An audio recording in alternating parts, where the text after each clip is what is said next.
The journey of David and Sarah. Once upon a time, in a small town, there lived a boy named David and a girl named Sarah. They were best friends and loved spending time together. David was 10 years old, and Sarah was 9. Every day after school, they would play in the park near their house. The park was beautiful, with tall trees, colorful flowers, and a small pond where ducks swam. One day, as they were playing by the pond, David said, "Sarah, have you ever wondered what it would be like to go on a big adventure?" Sarah looked at him with excitement. "Yes. I think about it all the time." "What kind of adventure do you want to go on?" David thought for a moment and replied, "I want to explore a mysterious forest and find hidden treasures." Sarah smiled. "That sounds like fun. Let's go on an adventure tomorrow." The next day, after school, they packed their backpacks with water, snacks, and a flashlight. They told their parents they were going to explore the nearby forest, which was not far from the park. Their parents agreed, but reminded them to be careful and come back before dark. David and Sarah set off on their adventure, excited and full of energy. As they walked through the forest, they saw tall trees, birds singing, and squirrels running up and down the trees. It was peaceful and beautiful.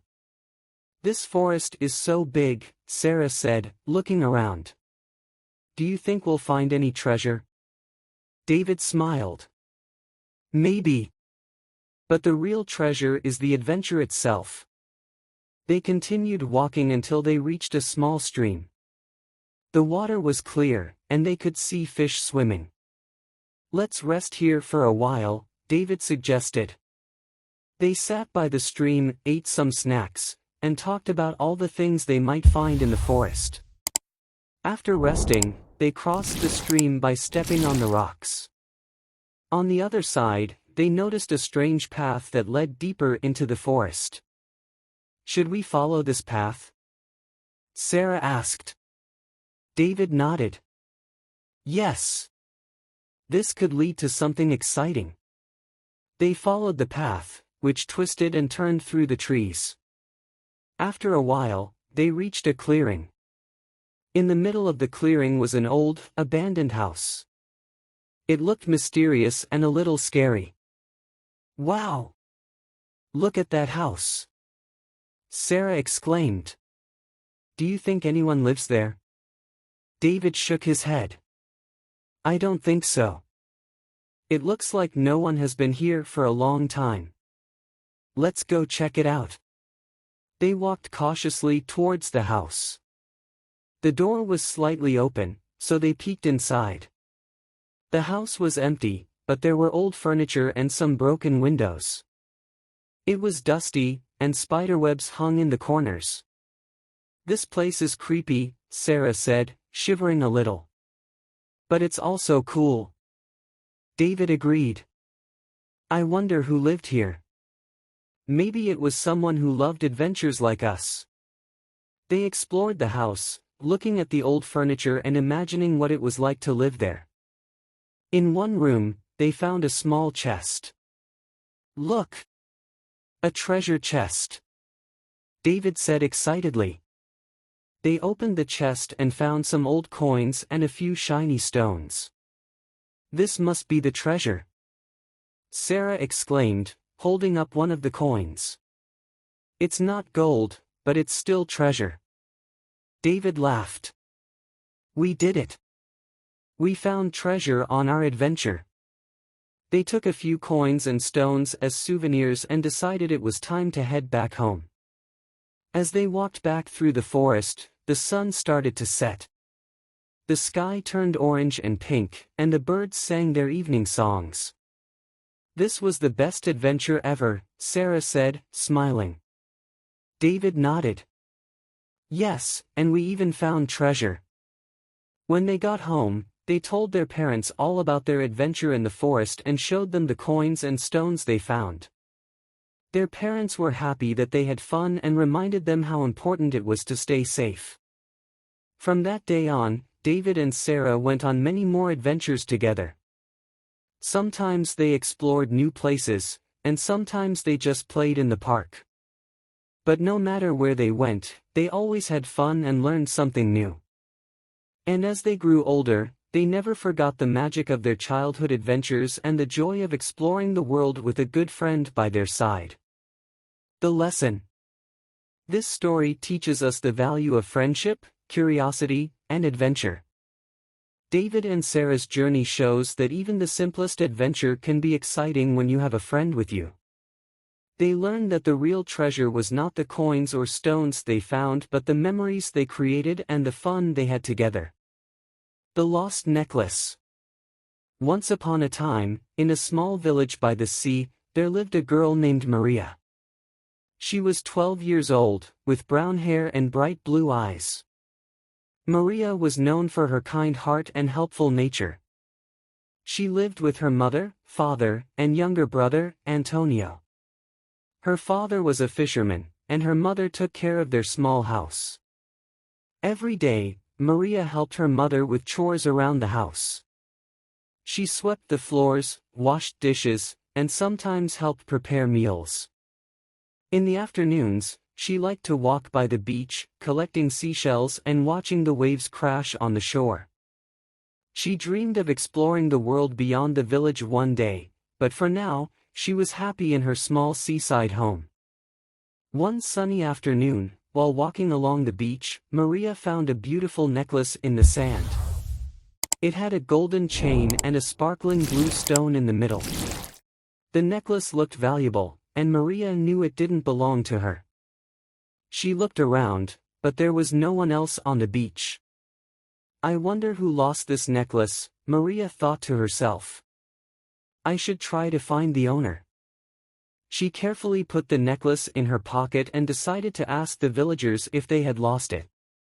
She walked back to the village and began asking people. First, she went to Mrs. Rosa, the owner of the village bakery. Good afternoon, Mrs. Rosa. Did you lose this necklace? Maria asked, holding up the necklace for her to see. Mrs. Rosa looked at it and shook her head. No, my dear. That necklace isn't mine. But it's very beautiful. I hope you find the owner. Next, Maria went to the village market, where she found Mr. Luis, the fisherman. Hello, Mr. Luis. Did you lose this necklace? Maria asked again. Mr. Luis smiled and said, Oh no, Maria. That necklace doesn't belong to me. But it's very kind of you to search for the owner. Maria continued to ask people around the village, but no one recognized the necklace. She was starting to feel a little discouraged. As she was about to give up, she remembered that there was an old lady who lived at the edge of the village. Her name was Señora Elena, and she was known for being a bit mysterious. Some of the children in the village even said she was a witch, but Maria didn't believe in such stories. I'll go ask Señora Elena, Maria thought. Maybe she knows something about the necklace. Maria walked to the edge of the village, where the path led up a small hill. At the top of the hill stood a small, wooden house with a garden full of flowers. The house looked old but well cared for. Maria knocked on the door, and after a moment, an elderly woman opened it. Señora Elena had silver hair and wore a long dress. Her eyes were kind, and she smiled when she saw Maria. Hello, Maria, she said in a gentle voice. What brings you here? Maria held up the necklace and explained how she had found it on the beach and had been trying to find the owner. Next, Maria went to the village market, where she found Mr. Luis, the fisherman. Hello, Mr. Luis. Did you lose this necklace? Maria asked again. Mr. Luis smiled and said, Oh no, Maria. That necklace doesn't belong to me. But it's very kind of you to search for the owner. Maria continued to ask people around the village, but no one recognized the necklace. She was starting to feel a little discouraged. As she was about to give up, she remembered that there was an old lady who lived at the edge of the village.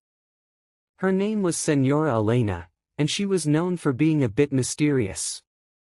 Some of the children in the village even said she was a witch, but Maria didn't believe in such stories. "I'll go ask Senora Elena," Maria thought. "Maybe she knows something about the necklace." Maria walked to the edge of the village, where the path led up a small hill. At the top of the hill stood a small, wooden house with a garden full of flowers. The house looked old but well cared for. Maria knocked on the door, and after a moment, an elderly woman opened it. Senora Elena had silver hair and wore a long dress. Her eyes were kind, and she smiled when she saw Maria. "Hello, Maria," she said in a gentle voice. "What brings you here?" Maria held up the necklace and explained how she had found it on the beach and had been trying to find the owner. "Do you know who this necklace belongs to, Senora Elena?" Maria asked. Senora Elena's eyes widened when she saw the necklace. She took a step back and gasped softly. "Oh, my dear. That necklace, it's mine. I lost it many years ago." Maria was surprised. "How did it end up on the beach?" she asked. Senora Elena invited Maria inside and sat down by the fire. "This necklace has a special story," she began. "Many years ago, when I was young, I used to walk along the same beach you walk on now. One day, I found this necklace washed up on the shore, just like you did. I kept it with me as a reminder of the sea, but one day, while I was walking by the water, I dropped it, and the waves took it away. I thought I'd never see it again." Maria listened intently as the old woman spoke. "And now, after all these years, the sea has returned it to me. I don't know how it happened, but I'm grateful." Maria smiled. "I'm happy I could return it to you, Senora Elena." Senora Elena looked at the necklace and then back at Maria.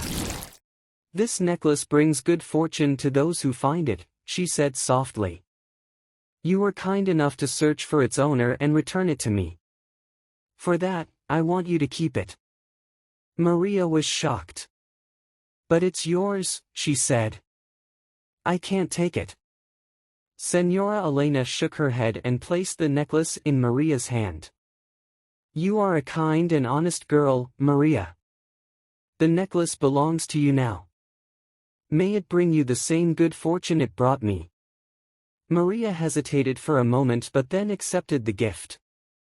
She thanked Senora Elena and promised to take good care of the necklace. From that day on, Maria wore the necklace around her neck. She didn't know if it truly had magic powers, but she felt lucky every time she touched it. And as she grew older, she went on to explore the world beyond her village, just as she had always dreamed. But no matter where she traveled, she never forgot the kindness of Senora Elena and the special gift she had been given. The lesson. This story teaches us the importance of kindness, honesty, and gratitude.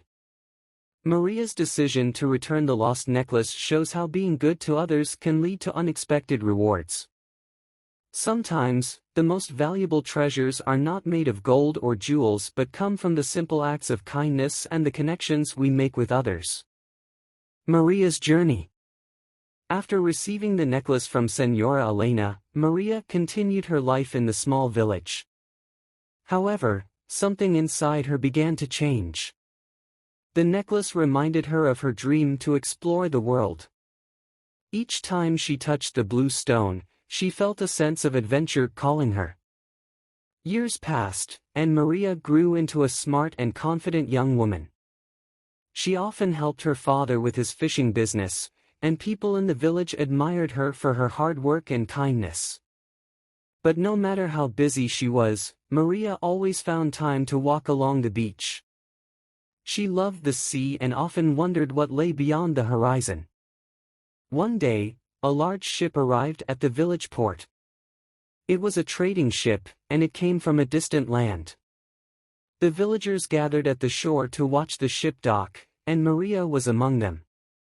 She had never seen such a big ship before. Her heart raced with excitement. As the traders began unloading goods, Maria noticed a group of people talking about different countries they had visited.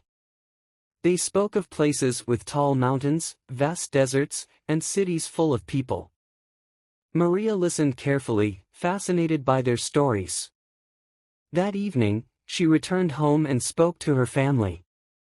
"Father, I want to travel. I want to see the world." Her father looked at her with concern. "The world is a big place, Maria," he said. "It can be dangerous, and it's far from home. Are you sure this is what you want?" Maria nodded. "Yes, father. I've dreamed of this for a long time. I want to learn more about the world and see what's out there." Her mother, though worried, supported her. "You are a brave and smart girl, Maria. If this is what your heart wants, we will support you." The next morning, Maria went to the port and spoke to the captain of the ship. She asked if she could join them on their journey. The captain was surprised at first but agreed after seeing Maria's determination. "You may join us," the captain said, "but it won't be easy. Life at sea is hard, and there are many challenges." Maria smiled. "I'm ready," she said. With her parents' blessing, Maria packed her things. She took the necklace with her, believing it would protect her on her journey. As the ship sailed away from the village, Maria stood on the deck, watching her home disappear into the distance. She felt a mix of excitement and sadness, but she knew this was the start of a new chapter in her life. Adventures at sea. Life on the ship was not easy.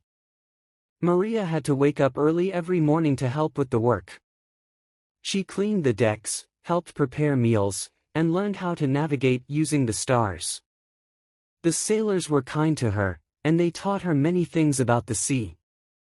She learned how to tie knots, read maps, and even steer the ship.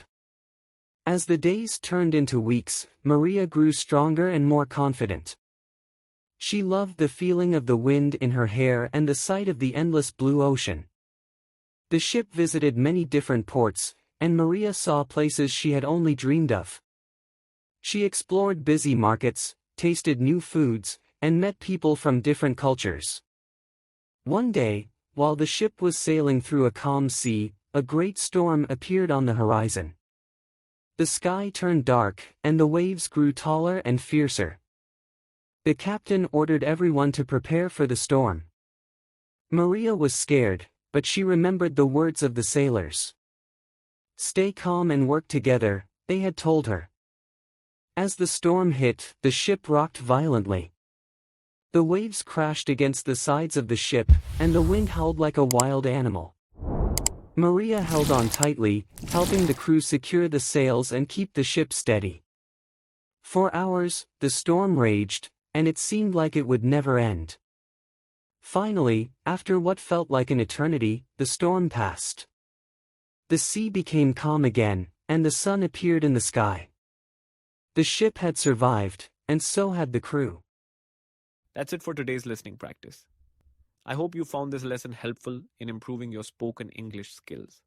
Remember, the more you listen, the better you will speak. Don't worry if it feels slow at first. Keep practicing, and you'll see progress. Make sure to practice these sentences and try speaking them out loud. If you have any questions, feel free to leave them in the comments. I'm here to help you on your English learning journey. If you enjoyed this video, don't forget to give it a thumbs up, share it with friends, and subscribe to the channel for more lessons. Keep practicing, and I'll see you in the next video. Thank you for watching, and happy learning.